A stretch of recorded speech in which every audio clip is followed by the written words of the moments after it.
Hey everyone, welcome to the feed Mzansi, your go-to spot for the latest updates. If you enjoy staying up to date, don't forget to like, comment, and subscribe, and make sure you hit that notification bell.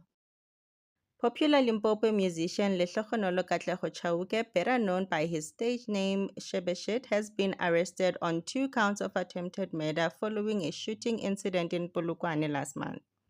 According to police spokesperson Colonel Malisele Lidwaba, the artist was apprehended at around 9:30 a.m. on Wednesday in Bendo, an upmarket suburb outside Polokwane. The charges relate to an October 19, 2025 incident in Ladana, where Shebeshkt allegedly fired several shots at another vehicle during a confrontation, injuring a 34-year-old man who was taken to hospital with serious injuries.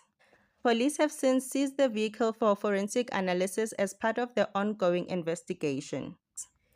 Shebeshkt, known for his hits like Kirishit Malume and Ambulance, is expected to appear in the Polokwane Magistrate Court on Thursday, November 13, 2025, to face attempted murder charges.